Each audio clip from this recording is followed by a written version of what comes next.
उत्तराखंड का जोशीमठ लगातार खतरे की ओर बढ़ता जा रहा है। मकानों और इमारतों पर पड़ी दरारें दिन ब दिन बढ़ती जा रही हैं। लोगों की नींद गायब हो चुकी है। दरअसल जिन मकानों में दरारें सामने आई हैं, उनमें से कई लोगों को अभी भी जोशीमठ से राहत शिविरों में नहीं भेजा गया। लोग परेशान हो रहे हैं। जोशीमठ को लेकर IIT कानपुर ने सर्वे किया और वहां के भूवैज्ञानिक प्रोफेसर राजीव सिन्हा 2021 में चमोली में आई आपदा के बाद कई माह तक उत्तराखंड क्षेत्र में ड्रोन सर्वे करने के बाद जानकारी दी। जोशीमठ भूस्खलन के मलबे पर बसा है। यही मलबा भूगर्भ में पानी का सतह पर दबाव बनने पर धीरे धीरे खिसक रहा है।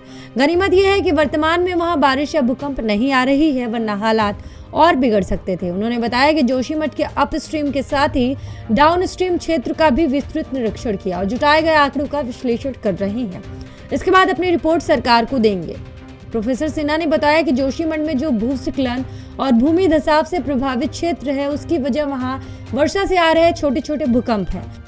दरअसल देवप्रयाग से ऊपर का पूरा हिमालय क्षेत्र ही संवेदनशील है, क्योंकि वो भूस्खलन के मलबे से बना है। मलबा अत्यधिक वर्षा या भूकंप आने पर बिखर जाता है और भूमि में दरारें पड़ जाती हैं।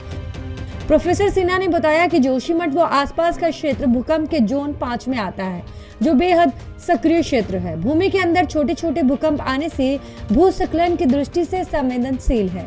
साथ ही यहाँ जो भी विकास हुआ वो अनियोजित तरीके से हुआ है। तमाम मकान व भवन भूस्खलन के मलबे व भूमि की ढीली सतह पर खड़े कर दिए गए हैं। इतना ही नहीं, भूमि के भीतर जल जमाव होने से सतह पर दबाव पड़ता है, तो यही मलबा फिर से खिसकता है। प्रोफेसर सिन्हा ने बताया कि जोशीमठ जैसे हालात उत्तराखंड में कर्णप्रयाग व उससे ऊपर के क्षेत्रों में बनने की आशंका है।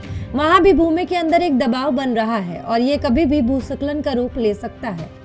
लिहाजा उन क्षेत्रों में रहने वालों को सावधानी बरतने की जरूरत है। बता दें कि सरकार ने जोशीमठ के अध्ययन की जिम्मेदारी तमाम वैज्ञानिक संस्थाओं को सौंपी है। सचिव आपदा प्रबंधन डॉक्टर अद्वित सिन्हा ने बताया कि अब तक की जांच पड़ताल में ये सामने आया है कि जोशीमठ के भीतर की चट्टानें और ढलान दोनों ही एक दिशा में बढ़ रही हैं। आमतौर पर चट्टानें समतल होती हैं, लेकिन यहाँ लगातार धंस रही हैं। रिस्क असेसमेंट कमेटी में IIRS के वैज्ञानिक भी शामिल हैं। उन्होंने अध्ययन की रिपोर्ट सौंपी है। यह सैटेलाइट आधारित है, लेकिन भीतर क्या हो रहा है, जब तक जियोफिजिकल और जियोटेक्निकल स्टडी नहीं होगी, तब तक कारण स्पष्ट नहीं हो पाएगी। ब्यूरो रिपोर्ट, नवोदय टाइम्स, नई दिल्ली।